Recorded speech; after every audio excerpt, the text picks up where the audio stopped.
Hey, what's going on, guys? This is the Leafs Convo podcast for Vanguard Northeast Realty in Scarborough, VanguardNE.ca. I'm Norman James, along with Mike Augello. Mr. A, Yegor Korshkov, the Leafs' second-round pick from 2016, at long last has been signed by the Blue and White. So what's next? The mystery man finally shows up. Yeah, I mean, there's been a lot of talk about Korshkov because he was the second-round pick, first in the second round after Austin Matthews was taken first overall. And, I was at the draft. I was in Buffalo, and it was controversial at that point because he was an overager. At that point, he was 19 years old, and he had played very well for Russia at the World Junior, and he's a big forward, 6'4". But there were a lot of guys like Alex DeBrincat who at the time I was saying, and my buddy Russ Cohen, who does hockey prospect radio for Sirius XM, were basically saying, this is a 50-goal scorer in the OHL. Why are you not taking him and taking Korshkov instead? And of course, DeBrincat's now a 40-goal scorer, and Korshkov hasn't played a game in North America. So there is some skepticism and some mystery because he's never played at any rookie development camp, any rookie scrimmage, or come over for training camp. He's been in the KHL for all this time, and he had an injury-plagued season this year with Lokomotiv over in the KHL. I don't know when he's going to get in the lineup with the Marlies. He's on the roster. He signed a PTO, so he's available. But they're in the middle of the playoffs, and it's not like you can just put this guy in. These are playoff scenarios. Maybe he gets in later on, but I don't know. So the first good look at him might be at rookie development camp or training camp. He's 22 now. I wonder where he fits in. He's not a point machine or hadn't been a point machine over in Russia. Funny story about Alex DeBrincat. He was a Convo favorite. He guested on the Convo in our first life several times. And I'm surprised Mark Hunter, who was running that draft in 2016, didn't give young Alex DeBrincat more of a look, considering what he had done in the OHL. And he seemed to me like the kind of player Mark Hunter would like, no? Yes, but you have to factor in they took Marner, Bracco, Martin Durkels, all smaller forwards, Dmitry Timashov, all smaller forwards in the 2015 draft. And then they take Matthews, who's a big forward, but, he was number one overall pick, so it didn't really matter what size he was. He was just the best talent. But I think that there was a look towards drafting bigger players. And Hunter did that. He took Emily Rassinen from Kingston in the second round in 2017. So he went in that direction and drafted a bunch of OHL defensemen like Nicholas Mattinen and Keaton Middleton and, all these guys. And none of them are in the organization right now or have panned out. So I don't know. The league now is basically draft the best talented player no matter what the size is. And I think Korshkov can be, the projection is he can be a good third line forward. If they get that out of him, I think then you can say it's a success. But I'd like to see him perform just to see what there is there. This is the Leafs Convo. Norman James with Mike Augello. So the second round of the Calder Cup playoffs for the Toronto Marlies. I was about to say the Toronto Maple Leafs, but they're not playing anymore. Cleveland, Toronto, Korshkov, whether he's with the team or not, it's business as usual for Sheldon Keefe and company. If you had to put a couple shekels down on the Marlies repeating as Calder Cup champs, which is tough to do, how much would you put down? Well, it's like you said, it's really tough to do. Now, you look, they're playing Cleveland. They lucked out in the fact that Cleveland beat Syracuse, who was given the Marlies a tough time over the last couple of years. Well, they swept them last year, but they were all close games. But the year before, Syracuse was the team that eliminated the Marlies. But and that's Tampa's minor league team. They had a full complement, and they still lost to Cleveland, who was Columbus's minor league team, and a few of those players who would normally be with the Monsters are Black Aces up at the NHL with the Blue Jackets, so they're not playing with a full deck, so to speak. The other side of the Eastern Conference is Charlotte and Hershey. So I mean, it's possible to get back to a Calder Cup final, but I think Sheldon Keefe is just looking at this ticket one game at a time, one round at a time. And last night they had a tough time early on against Cleveland, and then started to get things going, and their power play was what won it for them. And I have to say, it's like Rasmus Sandin and Jeremy Bracco on the Marlies power play. I said to a reporter, says, I think Bracco would really help out the Leafs power play. And he was telling me to cool my jets, but I'm like, I really think Bracco is a talent in terms of his playmaking ability and his shot, but defensively, his game is not NHL worthy yet. It could be soon, but maybe not just yet. Is William Nylander's game NHL worthy defensively? That's the thing. You know, we always thought that maybe Bracco would be the up-and-comer who would be there and waiting as a winger when you sent away William Nylander. Do you think there are any thoughts in Kyle Dubas's head of that nature? I think it's possible, but I mean, that's one of the reasons why, if they don't think Bracco is 100% ready, that's one of the reasons why they're looking at another KHL forward named Ilya Mikheyev, who has been reported by Elliot Friedman to be on the Leafs' radar. If that happens, he's a right winger. So is Korshkov. I think they're backing themselves up in case maybe Bracco is still a year away. But I think there's a possibility. I mean, we know the salary cap problems. I think it's possible that Nylander or Kapanen or Janssen, one of them, is traded because they simply can't fit everybody under the cap. Wow.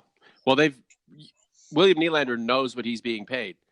Is that a contract that's easier to move because the team that would take him on knows what they're in for, as opposed to guys like Janssen and Kapanen, who they're still proving their worth, but we don't know exactly how much they're going to be making over the next several years. Well, we're fairly certain that there was interest in Kapanen at the deadline. There was interest in Nylander before he signed in December, and maybe even before the deadline as well. So I wouldn't think that a bad half season is going to dissuade a team that was interested in William Nylander to not be interested in him. Mm-hmm. Plus, his contract, the signing bonus, the way it's structured, after July 1st, he's a free player for a year. He makes $800,000 salary after being paid an over $8 million signing bonus. So wow. That's where. And now some people say, well, they paid him $18 million in the first year and a half of his contract. So why would they trade him? Well, because A, you need to pay other players, and B, you have to trade something to get something. And until this team improves their defense, and that would be the point of a Nylander trade, they're not gonna go anywhere. So I think they have to improve their defense, and they have to pay the price to do so. I think Kyle Dubas really likes William Nylander. I believe he cares more about the organization and its aspirations of winning a Stanley Cup. If he doesn't trade number 29, it's not because he promised that he wouldn't. The idea of promising a player that you're not going to be traded, absolutely ridiculous. And you have to think Louis Gross, Michael Nylander, and the entire Nylander camp, the entire country of Sweden understands that William Nylander could be dealt. He may not be and be a part of this team going forward, getting past round 1 and round 2 and the Boston Bruins and whomever and winning a Stanley Cup. That would be fine and dandy. But if Kyle Dubas doesn't believe that William Nylander is the piece to help them get there, and he could swap him out for something else that the Leafs need more of, then he's going to have to do that. And I think we need to put this idea to rest that William Nylander has been promised by Kyle Dubas he won't be traded. So Dubas is going to stick to that. That's Mickey Mouse, man. That's just not at all. Let me clarify this for one last time, because we've heard this being repeated constantly. I was in the locker room. I was in the Leafs locker room when William Nylander held his press availability, and when he said to everybody, yeah, Kyle promised me that I wouldn't be traded. And then 5 minutes later, walk across the locker room to Kyle Dubas, and he did not say, I promised William he will not be traded. He says, I think the word, as I'm paraphrasing, we will do our level best to keep this group together. That is not a verbal no trade clause from Kyle Dubas. I don't think Kyle Dubas is stupid enough to do that. Yeah. So I think this has been twisted, and I think if it benefits the Leafs, and at the cost of playing poker is trading William Nylander to get a top flight, top two or top four defenseman, I think the Leafs will do it. Well, PK Subban's on his way home then. Or Drew Doughty. PK Subban with Lindsey Vonn and Mitch Marner at Game 2 of the Raptors 76ers NBA playoff series. Looking good. You know, PK would love to come home. William Nylander to Nashville. PK Subban back here. Who cares what it costs, Mike? Well, this may have all stemmed from one of my colleagues, Chris Johnston from Sportsnet, who on the Dangle podcast last week mentioned that, and he couldn't say who the name was, but he said at the deadline there was a lot of talk about the Leafs trading for a name right-hand shot defenseman. And he went so far as saying it wasn't PK, because I mean, if you know the history of Babcock and PK Subban, where he chooses them for the Olympics and then doesn't play, barely plays them, I don't think that works. If I had to guess, it would have been, Doughty or maybe Jacob Trouba. Now, the thing is, they would have had to make other deals to clear salary, probably Connor Brown or Nikita Zaitsev, make other deals to clear the space. And there was no indication of what the price would be for that unknown right-hand shot defenseman. So, but it opens it up to speculation, and Chris basically said, well, I mean, maybe that's something that they address in the summer, because we know that Dubas takes a lot of tactics and is somebody who is an appreciator of Masai Ujiri, the Raptors GM, and he only fired the coach of the year and traded his best player for another best player in Kawhi Leonard. So, it's not out of the realm of possibility that Dubas does something where he's trading, one or two pieces that you wouldn't think he would trade to get a top flight defenseman which the team clearly needs. So, and I mean, that's an exciting proposition, but it's also, you're a little wary of, okay, where are they going? Who are they trading?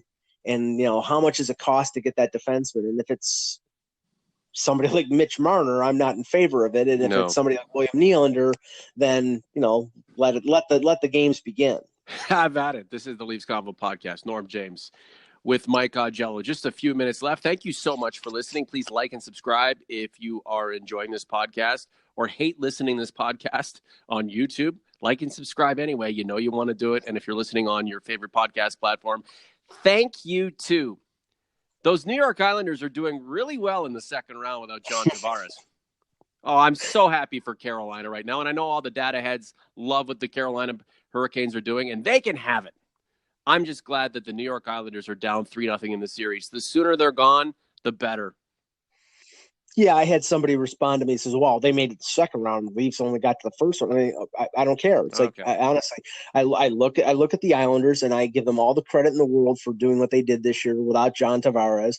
But, and we were talking about this on the Buzzcast today with Kevin Allen at USA Today, where they didn't go out at the deadline like Lou did not do in his few years in Toronto. He didn't add anything at the trade deadline. It was basically an opportunity to push this team forward and add to what Barry Trotz had in terms of tools to work with. Mm-hmm. They didn't do it. They opted for chemistry, and chemistry got them through the first round against Pittsburgh. But they've come up really small against Carolina. And Curtis McElhinney, and honestly, I think that the Islanders are in a bit of trouble because they've got a bunch of unrestricted free agents like Eberle and Brock Nelson and Anders Lee. There's no guarantee that these guys come back.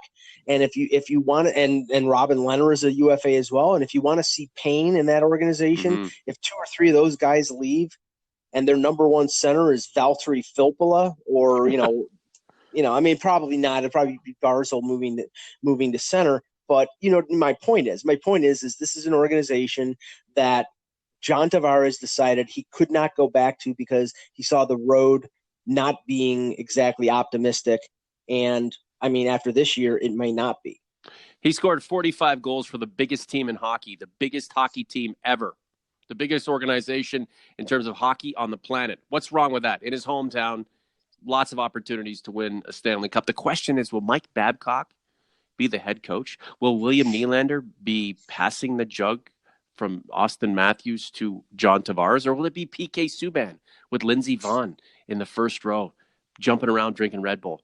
That's what's so exciting about all of this stuff. Out of the 8 teams left in the Stanley Cup playoffs, Mike, why do I feel like this could be the San Jose Sharks year? I've said this before. Last word to you. Maybe they're just, I don't know if the expectations were there for them, but a lot of the teams we expected to go deep are gone. And San Jose's been left at the altar. They've gone kerplunk when they shouldn't have.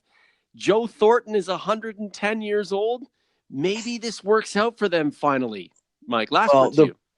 They're playing with house money after being down 3-0 and getting saved by a bad penalty call and scoring 4 power play goals and then winning in overtime. I like the Sharks, and I have three of them in my playoff hockey pool. So I'm backing your assertion that they could be the one. But there are so many Cinderella teams right now that they're running out of pumpkins. I should leave on that, but I wanted to ask you what you're working on and where people can find it.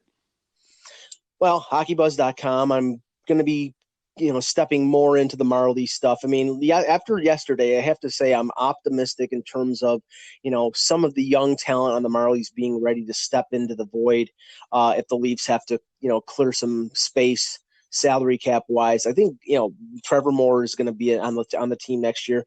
I think guys like Mason Marchment could be a fourth line guy. And yes. I have to say, I'm really impressed with Timothy Liljegren, who was very solid yesterday in the game. And Rasmus Sandin, he's always in the right place at the right time. He had 3 assists yesterday, and they were playing shorthanded because Callie Rosen got tripped into the boards and slammed his shoulder, and we don't know how long he's going to be out. So they played with 5 defensemen, and they weren't even phased. Guys like Hollowell, Sandin, and Liljegren all played great. When you have that young talent coming up, and we know this is an audition for players beyond Trevor Moore, Callie Rosen, guys who've had spells with the Maple Leafs. This is an audition for them. And I wish them all the best. But can you imagine Timothy Liljegren and then having Rasmus Sandin come up, Morgan Riley there, and having a PK Subban or a Drew Doughty on that team? I'm not saying those guys in particular, but a player of that ilk, a player of that stature with veteran tenure and still young enough to go deep and help this team win a Stanley Cup. That would be fantastic. The question is that player available? And who will Kyle Dubas use to get that player? Big questions, clearly no answers right now. Lots of hockey to watch, whether the Stanley Cup playoffs or the Calder Cup playoffs. Mike, who knows? We'll talk to you soon, okay? Thanks, Norm.